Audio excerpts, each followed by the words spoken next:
lobby. Let's all go to the lobby to get ourselves a treat. Delicious thing.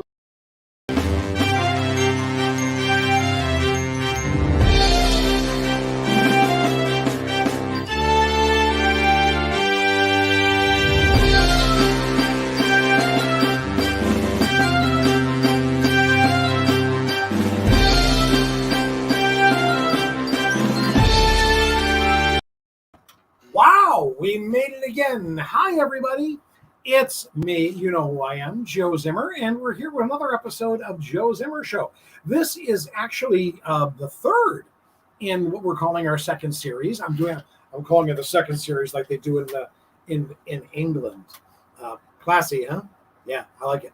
So right now, with no further ado, let us introduce to you the one only Jack Ledoux, ladies and gentlemen. Hello. Jack and I went to Fort Lauderdale yesterday, didn't we?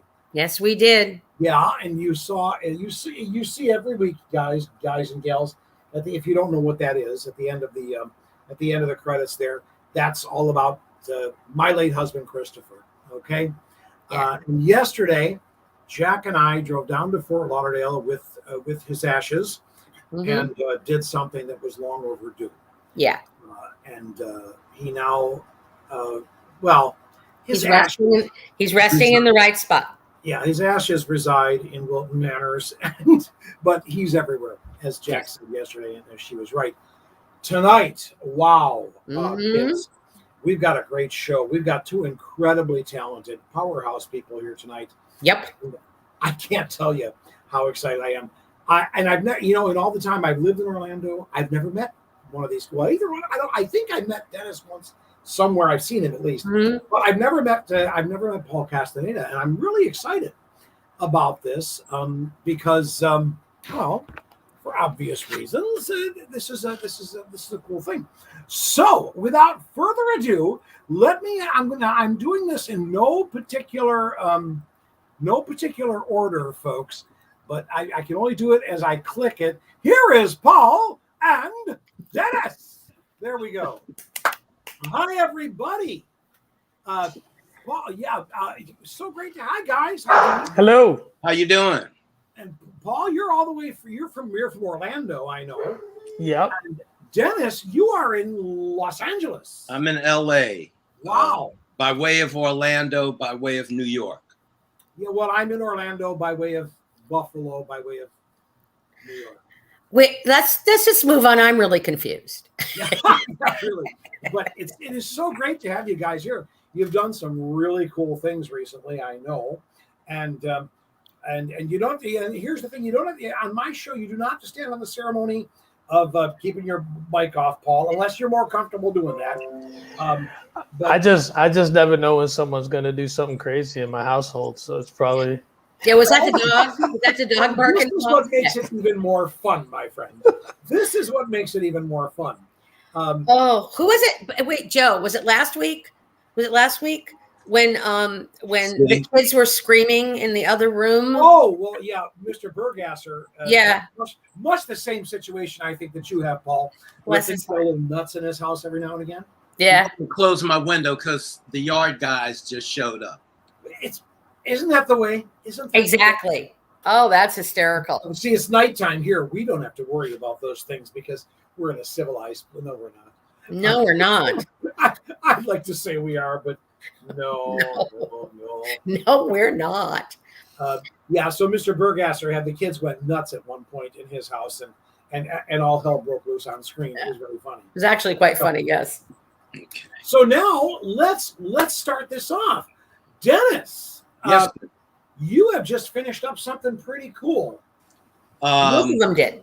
We just finished something very cool, along with another Paul out here in LA. We just completed the filming of SATCHMO at the Waldorf by Terry Teachout. We did a filmed adaptation of it, and we put in some work. Yeah, we put in some work. It sounds like it. It sounds like it. I can't. It's not very easy for me to see these photographs that I have because they're really tiny.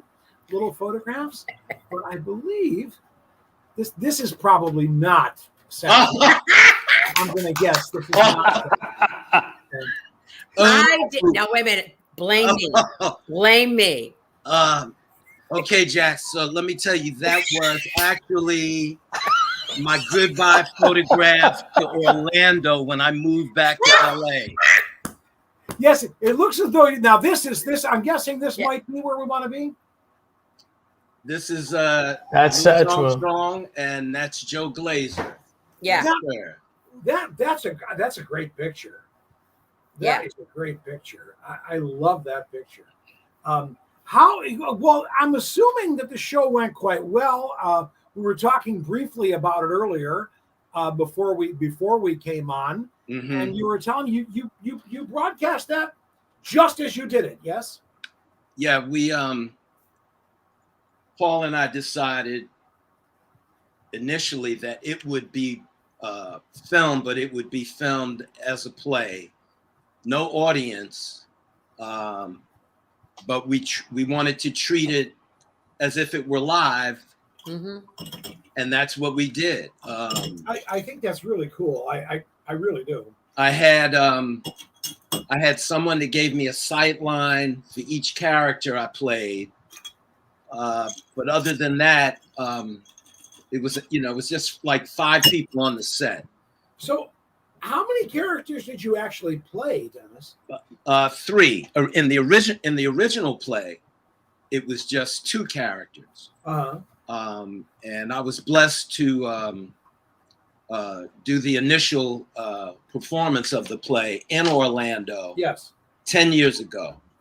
And then when they did it in New York, they had added Miles Davis. So now it's 3 characters, and that's what we did the published play and did the 3 characters, and yeah. That is awesome. That is awesome. Yeah, that was amazing. It was amazing. I did see it. It was amazing. And I mean that. I wish I had seen it, but I was probably in Japan. That's a good excuse. Yeah, well, I was there a couple of times. And Paul, by the way, I happen to know, and I only found this out today, actually, that this family here is quite talented as well. Yeah, I'm probably the least talented in those pictures. Shut up, Paul. Now, these are not your biological kids. I know that. Am I correct? Correct. Okay. But that is your wife, of course. Yes. And who are the boys? Now let's start with the red hat. That is Leo. Leo. That's the youngest of the group. Okay. And then next to him? Next to him is Logan. Logan. And then beneath. And of course, Mama's down there, right? Mama's down there. And then you have Emil, who is currently performing in China with Universal. He already did a 2-year stint in Japan with Universal, and now he's in China doing the same thing. Very cool, because here's the thing. You said it's Neal, yes? Emil. Yeah. We have something in common, because there is me in Osaka doing the Wand Keeper. Nice. Very cool. In both Japanese and English. But I think I predated him by quite a bit, actually. I was there I was there on day 1 of the whole thing. By the way, Beth Marshall has come in. Let's say hi. Hello, Beth Marshall. Hey, Beth. What's up, Beth? There I see her name right there. Beth was on last week, and we were talking about you at one point. So if your ears were ringing last week, you know why now. All right. She was talking about burning. They should have been burning. She was talking about Paul, right? Both of you. Actually, I think both of you did come up about Paul last week. Yeah. But Paul, you both such a breadth of work. But what I was excited. Well, this is really cool. This stuff sounds so great, Dennis. Yeah, That's I call it my nephew, Paris Creighton III, is a playwright that, I mean, his stuff should be getting performed, period. Mm-hmm. Period. He is such a writer, and he's got such a vision and insight. So we did some Zoom readings of a couple of his plays, and just along the way. But yeah, I have tried so hard to get to and to enjoy that sort of thing. I can't find it when I'm watching a Zoom thing. It for some reason does not work for me. I don't know why. You just haven't found the right one, and maybe the moment has passed. But when we first started doing them, it was a brand new thing to do this. Mm-hmm. So it was trial and error, and by a year's time, people had figured out how to do it, and make it look kind of good. Yeah, Mm-hmm. yeah. I have to say that's what I've heard. And again, though, I've tried a couple times, and I've kind of I'm in and out, and I'm one of those guys. Oh, crayons, You're But that kid. I got but with all due respect, I mean that happens at theaters sometimes too, right? Oh yeah, squirrel. Okay, I'm not gonna lie. One of the reasons I have not gone to Fringe in many years until this past year is because squirrel. Yeah, because oh dear. Oh dear. Everything I went to, I swear to God, I was the kiss of death for a show. If I went to the show, it stunk. It just, or I just chose poorly. One of the two. There you go. Or it was your fault. That's what he said. He said, I can't go because if I go see a show, it's going to tank and no one will go see it. And this year, that did not happen. No, that did not happen at Fringe. There you go. I saw some wonderful things, including Miss Jack's directorial effort there, Coffee and Cedar, which it was great. It wasn't it though? Wasn't it? Yeah, I was really proud of them. We were talking about this yesterday, and I guess I shouldn't say anything about that, should I, Jack? Can I say that? Can I say You what can say whatever you want. It's your show. Okay, great. Paul, I have seen you on stage. Okay, I have seen you on stage. Sorry. And we were talking, and and we were talking. I said, in my opinion, there was one thing missing from Coffee and Cedar, and that would be you, sir. I can see you playing. I'm going to say the Zeta because I can, but no, I can see you playing that grandpa role or that Mm-hmm. guy. Thank you. I really can, and because I think because from what I know of you, you would bring to it the out of your own culture, your own The flavor. culture, all of that pride of family, all of that would come into it. Yeah. Yeah, it's interesting. The conversation revolving around the conversation is in the moment right now about representation and culture. And I was just watching a clip. I watch a lot of YouTube, probably too much. But I saw a clip of Denzel where someone was questioning, I don't know what movie it was, but somebody was questioning him about why the movie had to have a black director, et cetera, if it's a race thing. And his answer really struck me as being on the nose, because what he said was, it's a culture thing. He's like, Steven Spielberg directed Schindler's List and Martin Scorsese directed Goodfellas. And I'm sure that Spielberg could have done a good movie with Goodfellas, and Scorsese could have done a good movie with Schindler's List. But there's something to be said about understanding the culture that you're directing or acting in, as the case may be, because you bring your your heart and your culture to it when you're doing it. Mhm. And I just said, man, that is a great way to put it in a way that all people can understand. I 'Cause agree. I don't think anybody can argue that no one can make Goodfellas as good as Scorsese, and no one could have made Schindler's List as good as Spielberg. So it kind of crosses the racial, the color of your skin divide or whatever, and just puts it in a place where we can all understand it. I agree. I agree with you wholeheartedly. The only thing that I'm having a little, I am, obviously I'm on Facebook, so I am very. Now we're gonna get. Let's get controversial. Oh, what the hell? There's a surprise.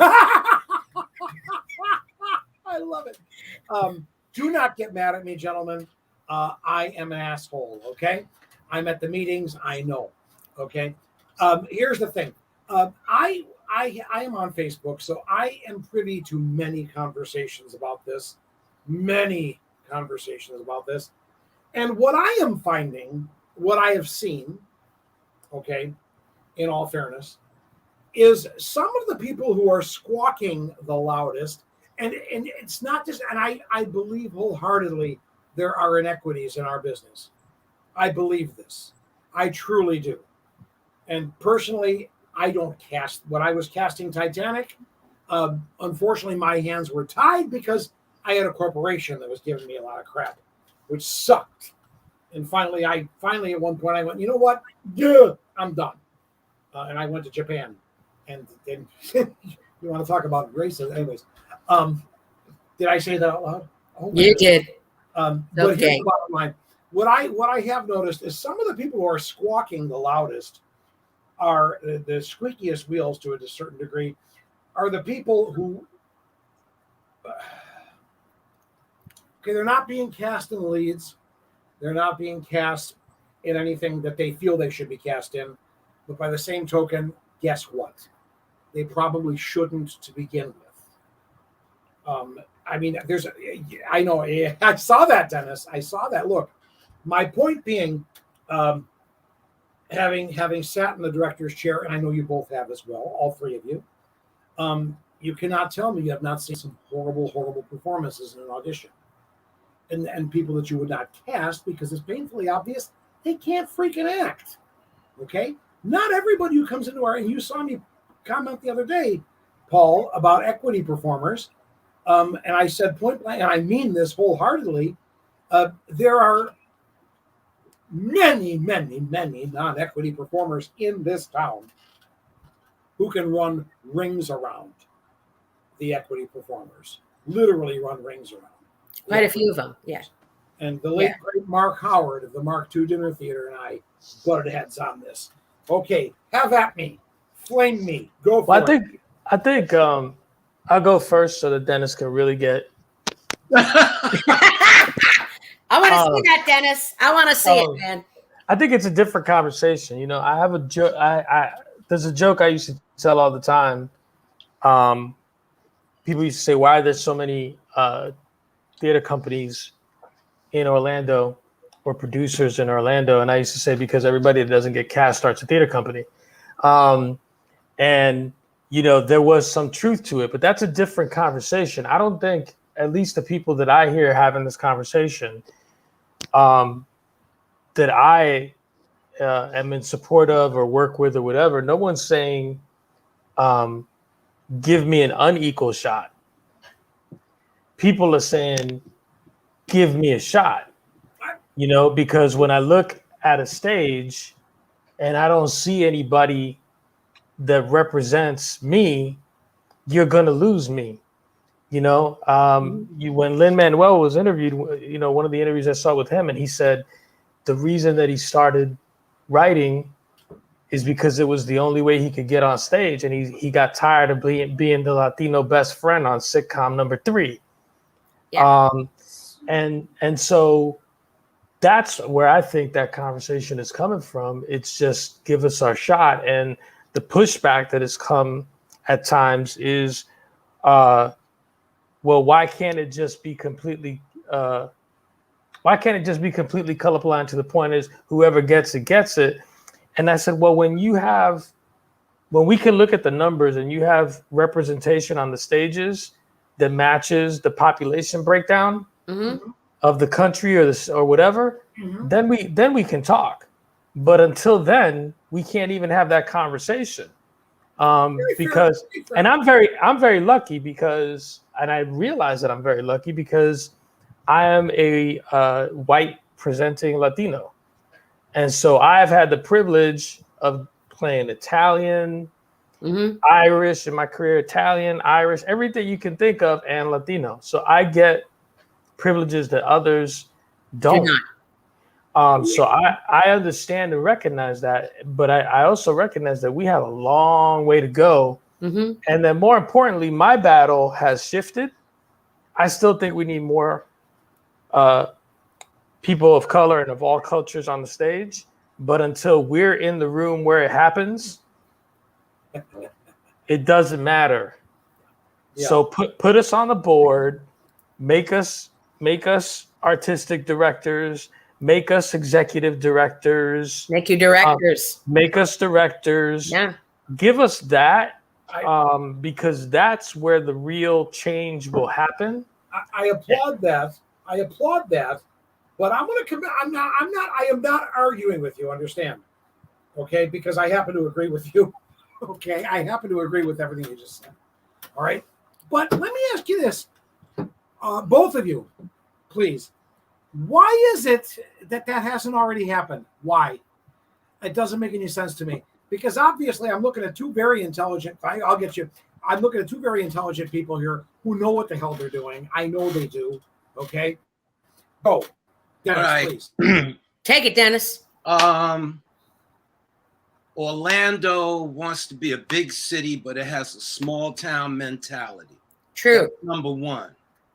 Number two, folks love to see people of color, particularly black folks and brown folks, on a stage entertaining, but don't want to see us as the house manager, the stage manager, the set designer, the costume designer, the director, the producer, the executive producer. And I say, I'll say it here. You can say that here. It's okay, Dennis.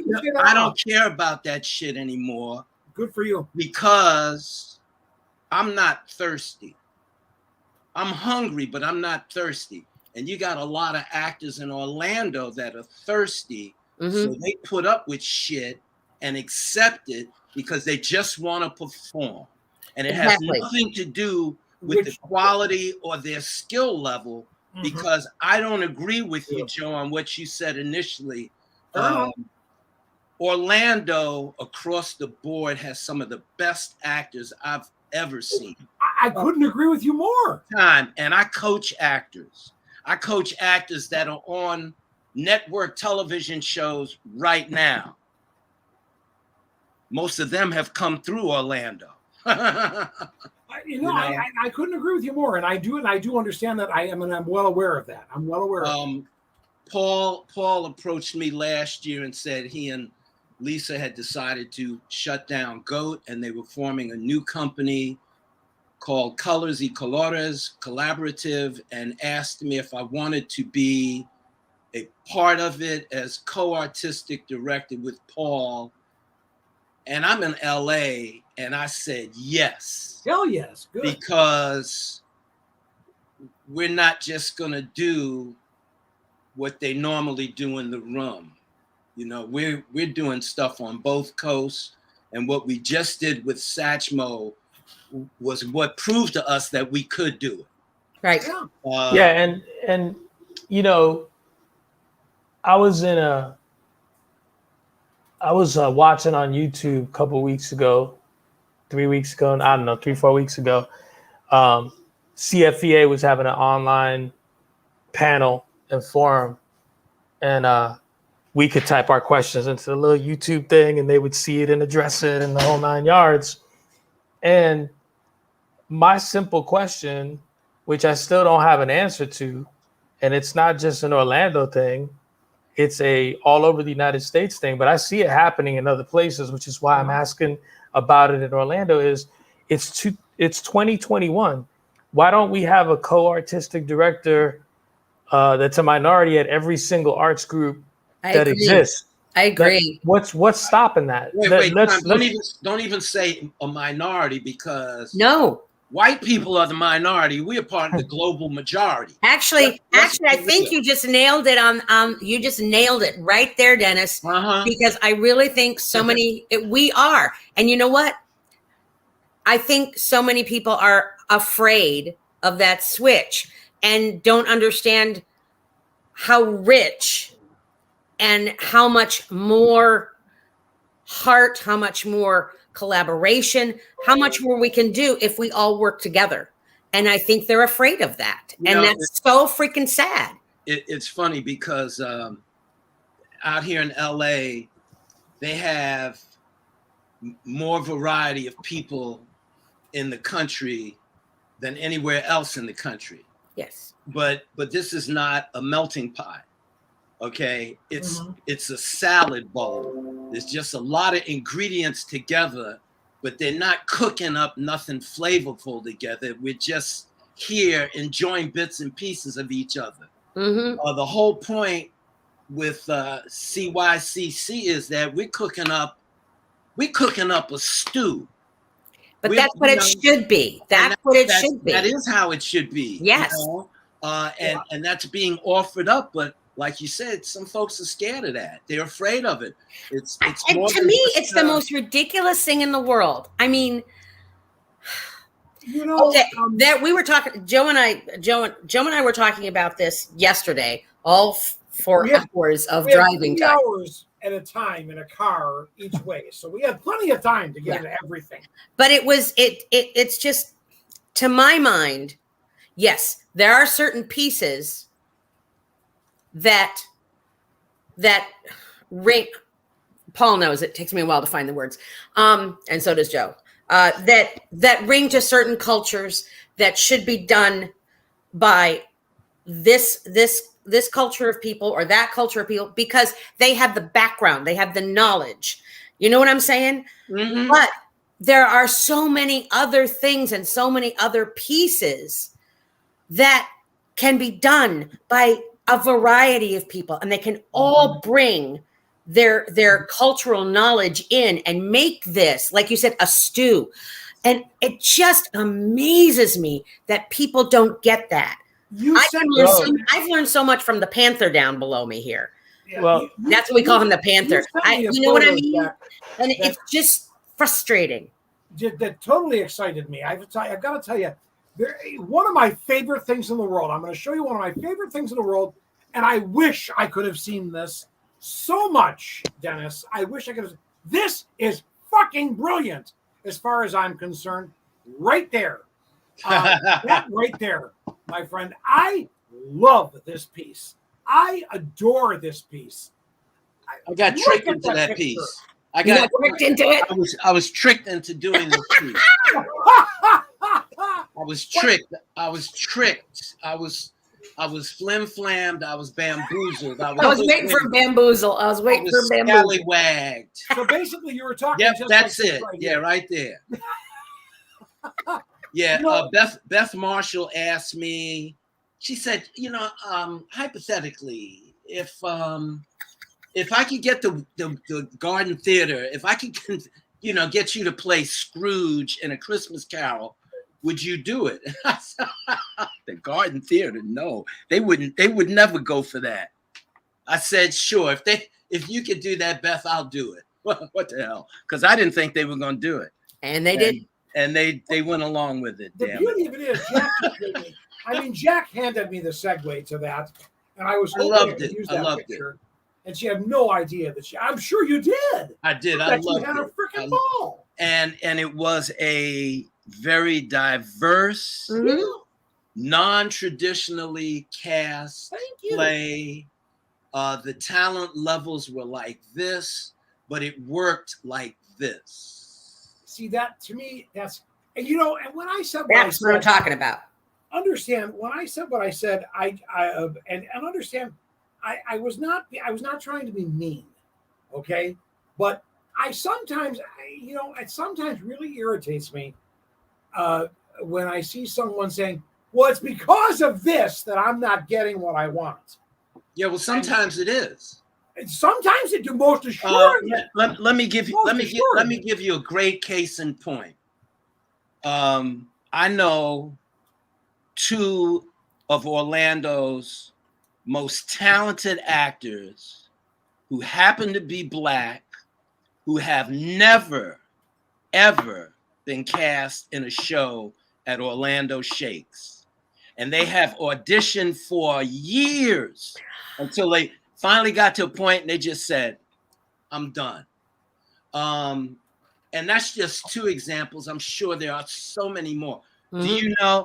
Do you know I was never cast in a show at Orlando Shakes, but I did plays at the Mandel, and I did part of the new play theory series Reads, and then we did Shotgun. But I mean, a lot of talented Black folks, brown folks don't work at these places. I don't think. And if you think it's not a good old boys and girls club, and I say that boys and girls, the same actors get recycled over and over and over again, then you're crazy. And we see that we've seen that in a lot of quite a few different theaters. Yeah. The thing is this: I don't think the first step you have to take in solving any problem is acknowledging the problem and where it comes from. There you go. And here's the thing: we shouldn't be surprised at the glacier-like pace with which any change happens in the arts. Right. Because in humanity, no one in power has ever willingly given up power. Oh, no. That doesn't happen. Mm-mm. And it's not human nature, unfortunately, for the most part. And the arts is no different. And there's a lot of racism, microaggressions, macroaggressions, ageism, all of that is all of it. It's baked in. It's baked in, and to overcome that, you have to shift an entire mindset of a city, mm-hmm. and they're gonna go kicking and screaming. They're not gonna go willingly. I am the furthest thing from quiet. And anybody that knows me knows that. But I have to tell you that I was flabbergasted. A few years ago, I directed Evita for a local college, Valencia University, Valencia College. I directed Evita. And I got shit for wanting to cast all my leads as either Hispanic or Latinos. Like I was doing and I'm like, of all the things, like you can come at me for a lot of things, but that one blows my mind. And some people were actually in support of that. And I'm like, this is the most insane conversation I think I've ever been a part of. But then shortly thereafter, I had people in support of things like, and In the Heights with white people in leads and stuff like that. And I'm like, at that point, I'm like, okay, I understand the battle now. Like, don't bring a knife to a gunfight. And I was bringing a knife to a gunfight. Yeah. So now I bring a howitzer and go ahead and duck. And you don't have to like me. It's okay. I'm all right with that. I distinctly remember when that was, because that was the first time that you came to my attention in any way, shape, or form. It's the first time I heard your name.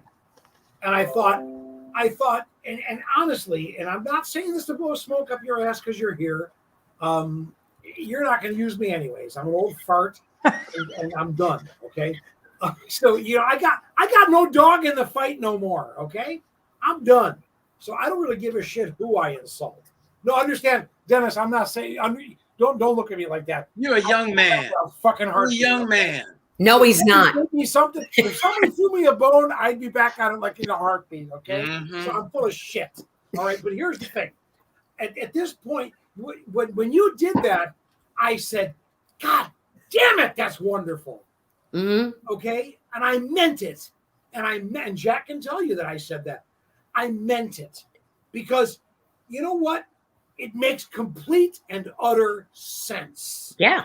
But that's not to say, Paul, and I believe this fervently, I believe this truly from everything I've heard about you. If someone came in who was not Latino and could play the role and could play it properly, you would use them. Am I right? Dennis is having a heart attack. I'm gonna let him go first. Let me me address that. Paul and I are both from New York City. He's from the west side over on 135th Street. I'm on the east side of 135th Street. But then I moved up to Washington Heights, okay? And I would go into the bodega and they would swear I had hair, no glasses, that I was Dominican, okay? So I asked Paul one time, and I already knew the answer, and I asked him in jest, knowing I was going to get a serious answer. I said, yo, man, you think I could play Poppy in another, could I play Puerto Rican, Dominican, could I? And he said, no. And that's the answer across the board. No.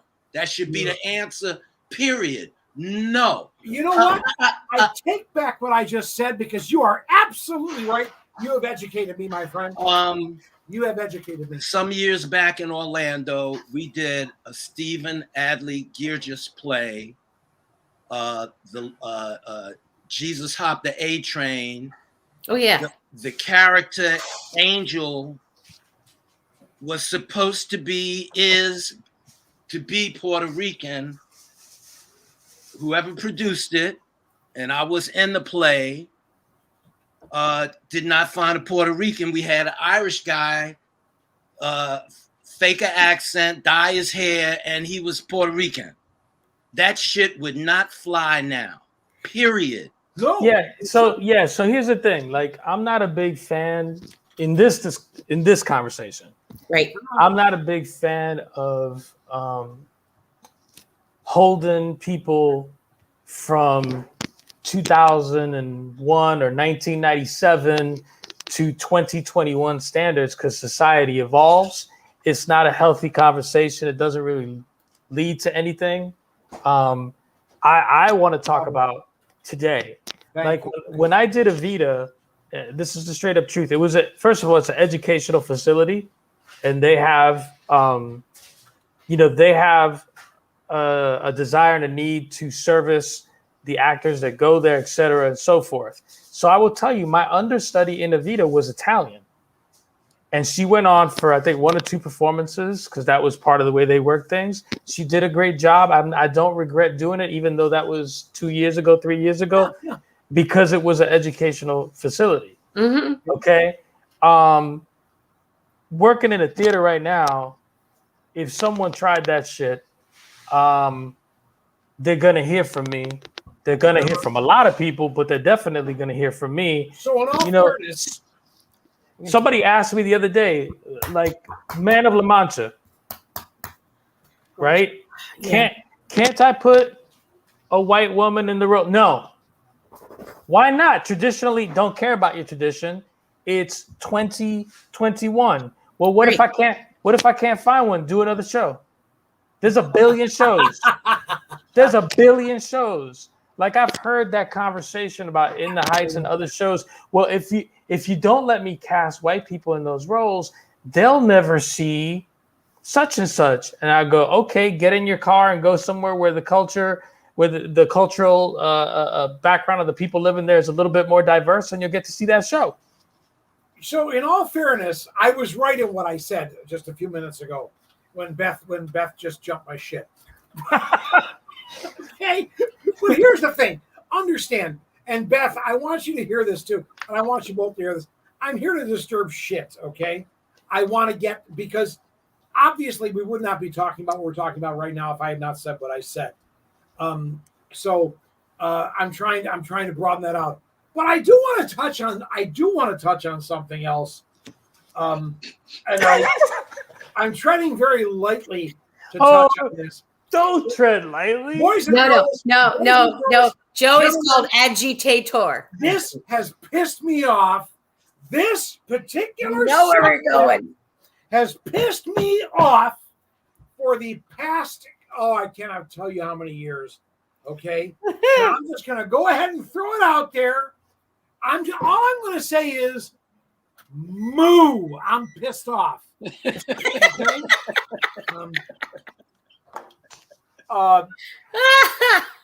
Kids, Okay. this is Moo who? It really has. Moo. Moo. Moo. I am angry.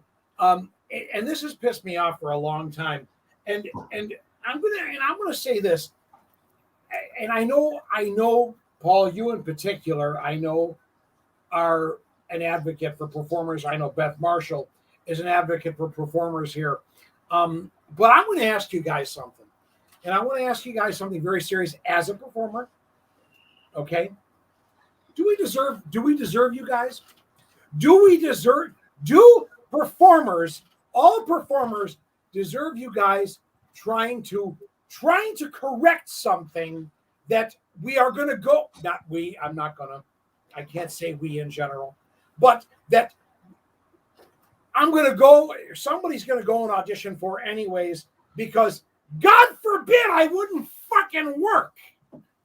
Okay? That pisses me off. And I know you said it earlier, Dennis. You touched on this without, you did. But do we deserve you guys? Go. Yeah. Enjoy. Yeah, you do. And you deserve everybody that has a voice, that sees something that's not right, and they speak on it until the shit is fixed.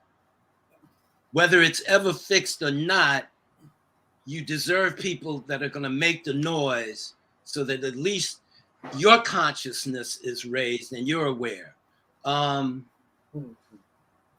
one of the co-founding members of Mad Cow. I spent a year, a little better than the first year, the first season, and then I left for LA. I came back, stayed for a few years in Orlando, got married and moved back to LA. But that first year of Mad Cow, the four founding members, me, Trudy Bruner, Russ Blackwell, and Alan Brune, sat down and purposefully said, we want to put something together that is going to be fair, equitable.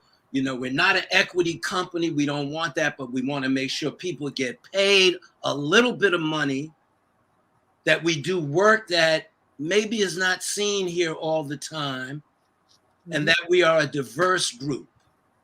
That's what we sat down. We had our meeting at Chamberlain's. Not Olive Garden? No, we had our meeting at Chamberlain's. You sure it was an Olive Garden? Because I saw on the website that it was Olive Garden. There may have been a meeting later on. Oh shit! At Olive Garden, but the initial meeting was at Chamberlain's at the old Winter Park Mall. Oh my God! Okay. Yeah. A couple of years ago. The company morphed. New people came, old people went until it got so diluted that nobody originally associated with the company is currently associated with the company. And somewhere along the line, the company got fucked up. That's the bottom line. Good for you. All kinds of problems arose. Problems with pay, problems with casting, problems with this, that, and the other. And yet the company kept marching on. Got a sweetheart deal downtown. There is no reason at all why that company is still being run by the person who's running it, or is being run the way it is being run. If there's a Godfather, there's some soldiers around protecting the Godfather. I want to know who's keeping this entity insulated and away from all the fallout. Because that's not hard. That's not hard. You do this, you do a lot of lip service, and then shit is always the same. So here's the thing. I'm going to start by answering your question, Joe, and then I think we deserve anybody who's willing to speak up and fight for what's right, regardless of what the issues is that we're talking about. I have a very high level of respect for everybody that's spoken out. I have an incredibly high level of respect for CFEA and what they're trying to do and the way in which they're doing it, which I believe is above reproach. It is above reproach the way that they're trying to do things. Yes. Here's the thing, okay? I don't know. I've worked in theater and the business world for decades. I don't know of any company, profit or nonprofit, in any line of business where you can have the kind of financial results that have come out of Mad Cow and you retain the leader and the board. It's unheard of. It would never happen anywhere but where it's happening. And the reason that it's happening is, in addition to the issues that we have with racism that we've already discussed, there is an issue with classism. Where it becomes, we don't care what they do. We want to feel good about driving downtown and paying way too much money to feel important and see professional theater. Well, I got news for you. If you don't pay your people what you said you were going to pay them when you said you were going to pay them, you're not a professional theater. You're a Ponzi scheme. That's what you are. Right there is the mic drop moment, my friend. Right there is the mic drop moment. Yeah. And I said what I said, and understand. I happen to know people. I've seen it said any number of times. I'm still going to go audition because I want to work. I fault the actors, and that's why I said there's a big difference between being hungry and being thirsty. Yeah. Yes. I'm hungry. I'm a hungry actor. I have a really good friend. Go for it. You have a good friend? Yeah, one. I have a really good friend that has done stuff there. And we had this conversation before this happened. We just had this conversation the last time we worked together. And the statement that was made is, I know I shouldn't be going there, but they do plays I really want to do. And every time I go there, it's a problem. Every time I go there, it's a problem. You know what? Insanity is doing the same thing over and over, expecting a different result. You got a bunch of insane actors in Orlando. The only way the cow is going to change is if the actors stop showing up at these damn auditions. But the problem is that there's a new crop of actors and artists that come up. They need to be educated. What needs to happen is this. Yeah. Seriously, what needs to happen, this is how you fix the problem. It's going to take a lot of work, a lot of effort, and a lot of voices. Yeah. But someone has to incessantly ask the city and the mayor why they are continuously giving a sweetheart deal to an organization that has been mismanaged for over a decade and which is hurting citizens when there are tons of artistic groups that would give a limb to use that space. Yeah. And this came up in conversation yesterday. In the car, and here's what I said. And I mean this. I mean this sincerely. Jack said, yes, they can rent that space out. Fuck that. No. Because they're already getting it for free. So somebody, I don't know who, I don't know how, needs to talk to our mayor. And let's face it, let's be honest. This guy's a pretty good guy. Buddy Dyer's a pretty nice man. He really is. I got a lot of respect for Buddy Dyer. But he's not, the buck doesn't stop at him. What somebody needs to say to these people who are giving them carte blanche, and they are giving them carte blanche, let's be honest, that's an incredible.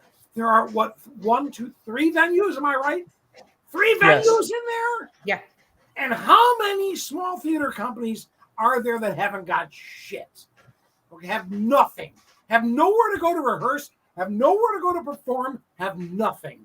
Here's my thought, and perhaps yours as well, gentlemen. Why not open this up, say, okay, Mad Cow, yeah, you're done. You're done. You're done. We're going to put this together in a proper way. Oh boy, I'm pissing people. I don't care. You know, I don't want the cow killed. Yeah, see, this is the No, you want the cow run properly. This is the Mad Cow logo. Then fine. No. You already said it, Joe. You said you want Mad Cow going like that. This is how they drum up. This is how they drum up sympathy. They drum up sympathy. This is what makes you happier. If you want to keep the Mad Cow logo, I want the head of Mad Cow gone. I want the board gone. You need a new executive director, you need co-artistic directors, you need a new board, and it's all still Mad Cow. And then once you do that, Mad Cow can decide to, look, your company wants to put on a show. Yes, you can use this facility. We're not doing something this period. Yes. Let's make it, but more of a co-op-y kind of thing. So it's not. Wants it, let's use that facility for what it should be. It's not hard, man. Like, no. Look, Orlando Shakes, they rent to local groups. Yeah. I mean, I've been doing shows for years and years and years. I probably wouldn't be in existence if I couldn't rent from them. Yeah. The rep rents out their spaces. Yep. Right? They rent out their spaces. The Garden has started to do a little bit of that as well. Yep. It's not hard if you have the will to do it and you have the leadership to do it with. The problem there all gets down to the person running things. And in a lot of nonprofits, theater or not, the person in charge sometimes does a really good job of surrounding themselves with people that will never vote them out. Yeah. If they run a kid over on purpose in the middle of the street, they're not getting voted out. Yeah. And so that's why people are saying they all got to go. We need a new set of fresh faces. Let's keep Mad Cow. No, but I've never said Mad Cow needs to go away. I said Mad Cow needs to change. Fair. Yeah. Absolutely. And that's exactly what we argued about yesterday. 110%. I will go along with that. But here's the bottom line.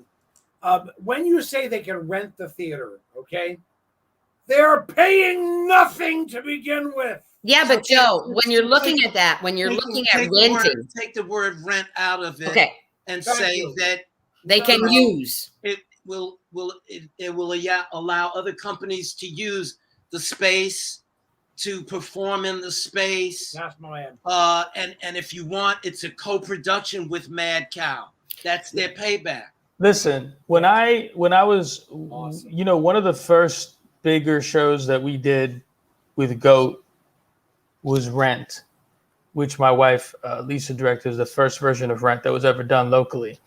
And a few weeks before we were supposed to go up, we lost our space. Okay. And we thought we were dead in the water. I remember that. And Jamie Mikins, who used to be over at the Shakes, called us up. She found out what was going on. And she said, come and do it here. Mm-hmm. Okay. And I was like, okay, I don't know that I'm going to be able to afford to do anything anywhere that we're going to be able to afford it because we lost our space. We paid for the rights. We already were building stuff out. And the answer was, we'll write up a contract. You come and do it. And we just do shared gate. We'll just take a percentage of what you do. Mm-hmm. And they wound up, I think, doing pretty well for themselves because we had a very strong run. Sure. But it's possible. It's possible to do. They could do co-productions where they said to people, look, just give us a percentage of the gate, get everything else. Yeah. You get run of the house. They'll be cross-pollinating patrons too. Exactly. Beautiful Actually, thought. just to clarify, when I was saying renting, what I meant was not so much renting the space. What I was talking about was the technicians, that kind of thing. That's what I was talking about, not Utilizing the renting space per se. I just wanted to clarify. Utilizing these incredible spaces. Yeah. And they are incredible spaces. That's a hell of a location. My God, it's a fantastic location. Okay? Let's be honest. It's a great location. It's a beautiful space. Every space there is excellent. I've been there. Okay? And yes, and I'm not gonna lie. I would love to perform there. I adore performing. I adore creating. God, and I'm not begging when I say this, but I would work with either one of you gentlemen because there's an obvious passion for what we do. Okay, Beth Marshall included in the periphery out there. She, wow, what an amazing lady as far as I'm concerned. Jack Ledoux, what an amazing lady as far as I'm concerned. I love our business. Okay, I love what we are. I believe that you, Dennis, and you, Paul, are, and you, Beth, I'm going to include you in this as well, are what our business is about. And I have been emotional many times during this, whether you can see it or not. I have been emotional many times during this because I'm trying to pull out exactly what I got. And I loved it. I loved it. And gentlemen, forgive me for playing that game. But this is what I wanted. I wanted something real. And you gave it to me. And God bless you for doing that. I have to ask, can I pop in here real quick? Please do. Okay, because he's getting very emotional. Yes. But before you guys, yes. And this is when Joe and I talked about this, and I will be honest, I broached this and I said, I know two people that I really want to get on this show. And I said, you guys. And he said, okay. And I said, I think it would be fabulous. They have so much to say. It's so important. But there's also something that's really, really important that I wanted to touch on before the night was over, and that's Gopar. Oh, please do so. Please do so. So, yeah, which is something that's near and dear, I think, to all of us, right? And I think you guys are also involved in that. If I am not well, it was part of an arts leaders thing that happened during COVID when we were all trying to figure out what happens next. And my dog is saying he was involved too. But others have taken the reign, and I am in nothing but support for anything that helps artists and actors in need, especially in times like this when we're all wondering once again what happens next. Right. And the other reason I wanted to bring that up is because what we're talking about in many cases, because I'm going to say something here without really saying anything because I'm not ready to come forward and say anything yet. Boy, was that a vague book or what? Is that there are other things as far as abusive power, blah, blah, blah, blah, in other theater groups. And those things also need to come out. And I agree with you guys completely in that the only way there's going to be a change is if people, actors, as much as possible, don't show up. That they boycott, that they do what, as much talking, as much picketing. How about that? Never mind. Okay, moving on. Anyway, but there's, oh, shut up, Paul. Anyway, but having something like Gopar on the other side of that, because that does mean actors are going to be out of work. It does mean actors are going to need help. It does mean not just actors, but everybody in the business, the technicians, the crews, makeup people, costumers, directors, producers, everybody is going to be needing help. And I think it's important to know that there's something on the other side of that. I'm not sure if that made any sense, but it's something I was thinking about a lot. No, it made a lot of sense, and I hope everybody takes the time to check out the organization and to support the organization if they're in a position to do so, because I think they do important work that as we navigate whatever's going to happen, up, down, sideways, that we're going to need organizations like that to step into the void and help, because we can't count all the time on government or other sources to be everything that we need them to be. I think we're finding that out. I did want to touch on something just real quick. I know we're over on time, and Joe's going to be. We always do this. It's okay. You mentioned something, and I'm not going to go into it again, probably because I'm not in a place to go full barrel into it. But we've talked about monetary abuse. We've talked about racist tendencies and abuse. Yes. There's other very important abuses that happen in the arts when people abuse their position of power to take advantage of other people in ways that are scarring for life. Whether the abuse is verbal, physical, sexual, all of the above. Or emotional. Yeah. Emotional, all of the above. Yeah. And we've got to be warriors when it comes to that. And then the other thing I just want to say is, because I've been clear, I think I've been clear about this when I've worked with other groups, including CFEA, when you're gonna go out there and be an advocate, an ally, a voice, part of it is you have to be willing to hear the voice back.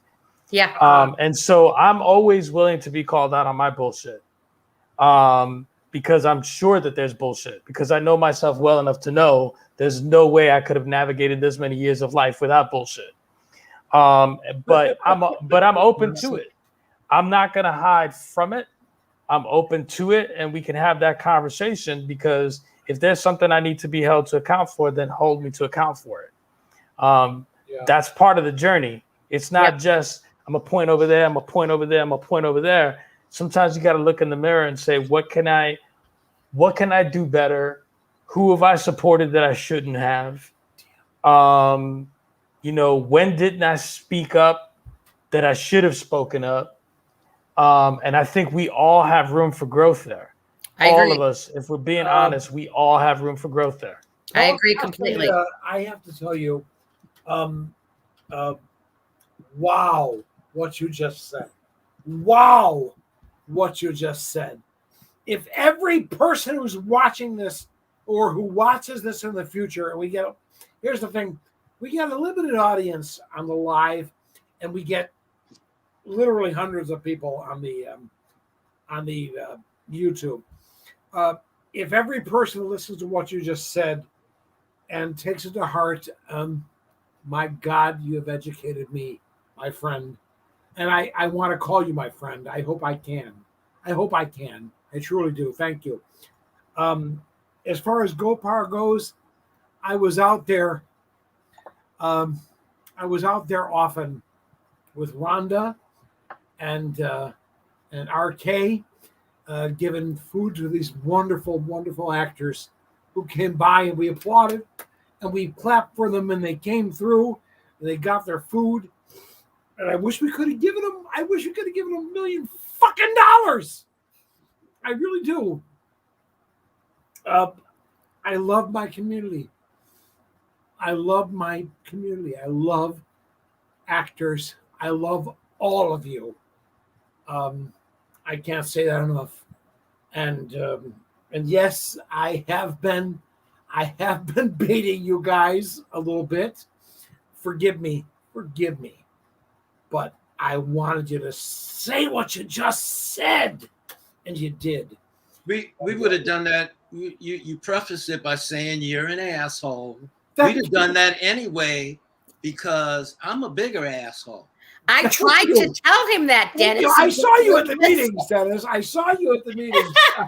Yeah, I mean, listen. The thing with Dennis is, and with me, is, and Joe, I don't know you as well, so it might be the same with you. Is like, there's a saying, "Real recognizes real," and when I met Dennis at a party, and then we got to know each other a little bit better after that, I was like, "This dude is the real shit," and I resonate with people. I resonate with people like that. I'm not. You know, my wife says this about me sometimes, and she's right, and I laugh. I'm not the cocktail party fundraiser guy. I'll go to them, but I won't like them, and I probably won't talk much. But I like real people that speak truth, and speak truth to power. And Dennis was like that from the get, and I'm like, okay, I'm gonna resonate with this guy. Like, I know. If we don't kill each other, if we don't, Dennis is going. I'm still waiting on that. Because he taught some classes over at a place that I had where I used to do sales training, and I used to dip my head in at times and listen. And I'm like, man, we discovered that we grew up in the same hoods. He was there 20 years ahead of me, and I'm like, man, I just get it. And he says things that.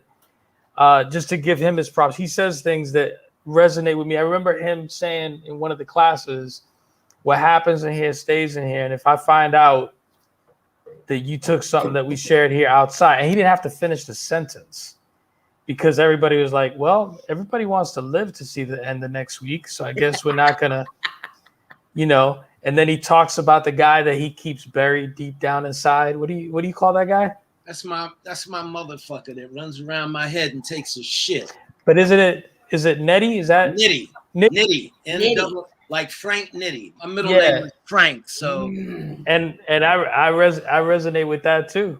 Because I got a guy inside of me that I don't like to let out, because when I let out, bad things happen. But he only comes out in defense of what's right. At this point in my life, that wasn't always the case. But at this point in my life, he only comes out in defense of what's right. So I thank you, Joe, for this opportunity. I have got to tell you, wow. I told you. Two things, two very important things. I played this. I'm the host. My job is to draw you out, and I hope I did.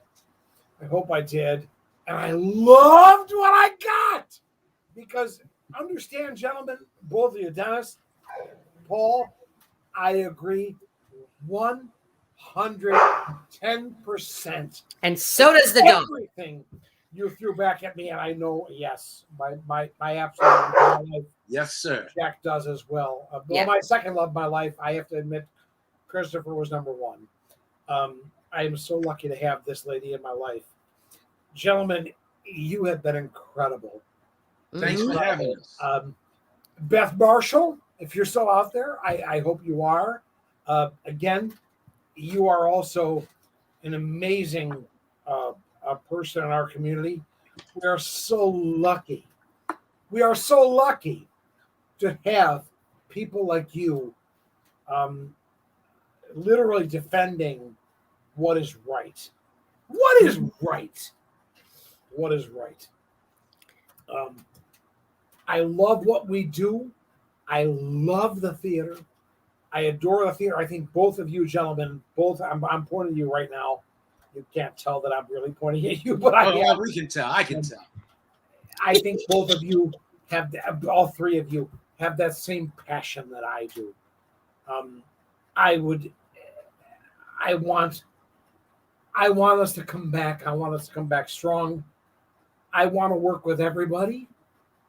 I adore what you're working for. If you have any final thoughts, please bring them to us now. I get emotional about these things because I have to tell you, my emotional is not bullshit. It's not imagined. It's real. I really believe in what we do. I believe in what we bring to people. I literally believe that theater can bring hope to people. I believe that. Gentlemen, please final thoughts. Paul, let's start with Dennis. Dennis, final thoughts. I just want to see things done right. I want to see everybody get a fair shot. And if you get your shot, I want to see everybody get paid. And if you get paid, I want to see you pay it forward. That's the I coach, and I've got some celebrities that I coach that pay me. Yeah. And then I have people I coach and they can't afford me, so they don't pay me. But I coach them anyway. Mm-hmm. And I tell them, when you book your next job, you can pay me. Yep. That's, to me, doing shit right. That's all I want. I mean, you know, I want to be happy with my wife, which I am. I love my cat. You know, I'm out here in a legal state. You know, I don't cause any problems. I got to finally work with Paul Castaneda. We did some magical directing, and now we're gonna try and do that and flip it for the next one. So, ooh, cool. Yeah, I wanted to throw that in. You talk about vague booking. That's a vague book for you. Okay, buddy, I'm excited about that. I missed SATCHMO. I missed it. You can but talk. I can guarantee you, my friend. You can talk to Paul about that. Next. Talk to Paul about SATCHMO. He might be able to help you out. You know. You never know. You know what? It was worth it. You There's never every know. possibility I'm going to do so, because let me tell you, I've read a lot about that great man, SATCHMO himself, and what I've read is amazing, and I may just reach out to Paul to find out more about that. I think you should, because there's some stuff in that piece that you ain't read about. Oh yeah, and it's not just SATCHMO. It's not just SATCHMO. Yeah. It was a great experience. I've been trying to work with Dennis forever, and we finally found a way to do it non-traditionally, and it worked out. And we are going to be flipping the script, so stay tuned for that. We can't say much more about that yet because there's some negotiations happening. But you know, to put the capper on it for me is find a way to be brave about the things that you're passionate about. Attaboy. Because you don't want to wake up 20 years from now wondering what could have happened if you stepped up. And and you don't know who you can make a difference for. You don't know, you know, we think our voice is small and we're powerless. But if I ask you to look back at your life, somewhere in your life, someone used their voice on your behalf, and it made all the difference in that moment. And you can be that person to an artist. You can be that person for an organization. Be that person. Take that step. Be that person. And other than that, we got a lot of stuff coming for you. Keep looking up Colors y Colores Collaborative, because we got a project coming up. We're going to be doing some cabarets coming up that will be nothing like any cabaret you have ever seen before. Now I'm excited about that. It's a whole reimagining of the whole concept of it, and it'll be raw, it'll be visceral, and it'll be entertaining. And I hope you're there for it. And other than that, support all the great organizations, CFEA, the work they're doing, GoPar, the work they're doing. Help these organizations. They need to know that they are supported and loved, and that they have people standing with them, because they're doing fantastic work, and they need to know that they're supported. So that's it. Well said, guys. Thank you, guys. That, my friends, is amazing. I'm going to tell you now, and I'm not looking for work. I don't care anymore. I'm done. I'm an old man. I'm going to be 60 years old in October. Baby. That's not old, I know. But are you serious? Wait a minute. Wait. You're not an old man. No. I'm an old man. How old are you? I'm an old man. I'm an old man. I'll be 73 next month. God damn, you don't look it, buddy. I'm close to you, Dennis. I'm you don't close look to it, you. buddy. But here's the thing. I'm not. I'm not an old man. Well, to most I am. In my world, I'm a gay man. I'm an old man. Okay, let's be honest. Okay, I've lost almost 100 pounds. I'm still a fat old man. Okay, that's okay. That's okay. But at the end of the day, and I'm not looking for work, and I'm not looking for praise. And I'm not begging for anything. But if either of you gentlemen, ever either any of you three people ever need me, ever need what I do, even that much, even that little tiny bit, gentlemen, and all of you out there, every one of you out there, including Beth, anybody who's watching, I am so there. As long as there are breath in these lungs, as long as I am alive and can do it, I am there. Gentlemen, I cannot thank you enough. God bless both of you. Thank you. Thank you. Thank you. I have absolutely, and I know Jack has as well, adored this. I'm going to be honest, I was mildly terrified going into this. But now I'm so excited. Thank you, gentlemen. You are freaking awesome. Take care of yourselves. I love you both. Thank you, my boys. Bye. Thank you very much. Bye-bye. Thank you. Bye-bye. I told you. Are they freaking awesome or what? Oh my God. Yeah. These are two amazing people. I told you. And You love it when I'm right. To have Beth come in and talk to Mark Burgasser came in. Yeah, I saw Mark came in too. That's cool. And all these people. I don't mind saying I'm not begging for work. I don't need work. I don't care anymore. No, but you know what? You don't have to say that because honestly, honey, no one's going to think that. Seriously, it's you are there to help and work with good people because that's something that you said, or actually something Dennis said. When you pay it forward and you're passing on the knowledge, you're passing on the tradition, you're passing on the heart, the passion, and the hope. Yeah. And that's and I think that's a big reason why we do what we do. What we do, I believe, what performers do is extremely important. Oh yeah. I believe. Of course it is.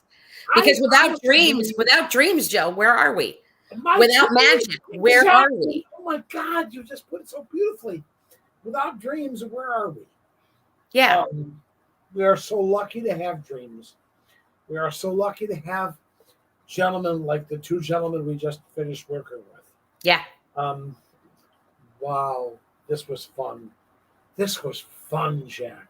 Mm-hmm. This was fun. I knew it would be. Thank you for bringing these two boys in with us.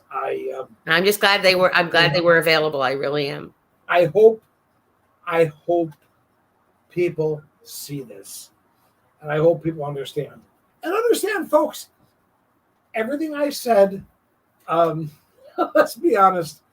I'm the host of a talk show, and I'm trying to invoke reaction. Oh yeah. And these guys gave me everything I could possibly want. And honestly, just knowing, I don't know Dennis that well, but I've known Paul for a really long time. And that's how they are. You didn't really have to pull it because and I know that's part of what it is. But, oh, by the way, hi, Mark. I saw Mark. Hi, Mark. But that's who they are. They're passionate and real, and they want fairness and justice, and it's for everybody. That's what's so cool. It's for everybody. I'm going to be very honest. When you did bring up what you brought up, and then I brought up the Christmas Carol thing. Christmas Carol is one of my favorites. Oh yeah, always has been. Oh yeah. I would have killed. I had no idea Of course, again, I was. I did. I was in another show. But you know what, Joe, it was so important that they did that. I mean, and just like it was, honestly, and I'm going to say this, and I hope Dennis doesn't mind, but it was important that we had female Scrooges too. I mean, you know, I think it's all of that. It's fairness and smartness, 2021, and it's being brave, but being intelligent, and not just entertaining your audiences. Our job is not just to entertain; it's to enlighten. Sometimes, sometimes provoke, sometimes to provoke, sometimes to do things a different way, so people look at things in a different way. Absolutely.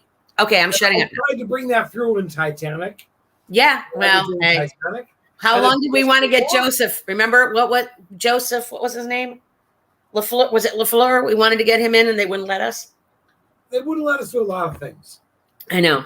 Yeah. But bottom line, what these gentlemen stand for is beautiful. Yeah. It's beautiful. What Lady Beth Marshall stands for is beautiful. Mm-hmm. I'm thrilled that all of these folks came in. Mark Burgasser, Christina was here too. Mark Alderman, Christina, everybody who has been here. We've had people in and out all night long. It has been a delight. And I am thrilled to have been able to bring this to you, folks. And I'm sure Jack is as well. And let me tell you something, just so you know, Jack is an integral part of what happens in this show. Whether you know it or not. Every photo that I just had, Jack found for me, thank God. Everything about it is it's an integral part of the show. I would not work without you. I've been meaning to tell you. No, I'm kidding. Yeah, no, it's adorable. And last but not least, folks, I want to say this, and I want to say this publicly. To you, Jack Ledoux. Thank you so much for being with me yesterday. Oh, honey, of course. Which was huge. Yeah. Which was huge. It really was. Yeah, we went to Hamburger Mary's. Let's be honest. Hey, Ryan was right. But Ryan was right. But you know what, Joe? I really wanted to do that for Chris and for you. You made it so much easier for me. Mm-hmm. That's what good friends do, buddy. Oh my God, my dear lady, you made it. Just get me back my clothes. Oh, yes, yeah, I've got Jack's clothes in my car, and a book. And the book. Yeah. I wish I would get back. No, don't worry about it. That would be a funny thing to say. While we were there, this is not weirdness. But openly and honestly, publicly, I want to thank you. You're welcome, pal. You have helped bring me through this whole mess. And yeah, it was a mess. You know. I know. It's not easy. It's not easy for anybody. And I'm going to tell you something, folks, whether you realize or not, every one of you out there who has said something to me, but especially this marvelous lady here, all of you mean a great deal to me. You brought me through this, and I've come to a little bit of closure yesterday. And I need it. Thank you. Thank you very much. I love you, Jack. I love you too, baby. Take care of yourself, my darling. I'll talk to you tomorrow, more than likely. But you never know. I know. Possibility. Love you. Right. Bye. Bye. Okay, folks, we've come to another end of another show. Thank you for joining us. It has been a joy. We were very lucky to have the two gentlemen we had on tonight, and Jack, of course, and all of you. As always, when you go out there, folks, look for the helpers. The helpers, who are they? They're the ones who are out there with the masks on. They're the ones who give a shit as to whether or not you're good or not. I love you. Take care of yourselves. Take care of your friends. And as Joel Strack said so many times to me, treat yourself right. Yeah. Treat yourself right. Thank you for being with us. I don't know who's next, but we're going to continue. I love you. Bye-bye, everybody.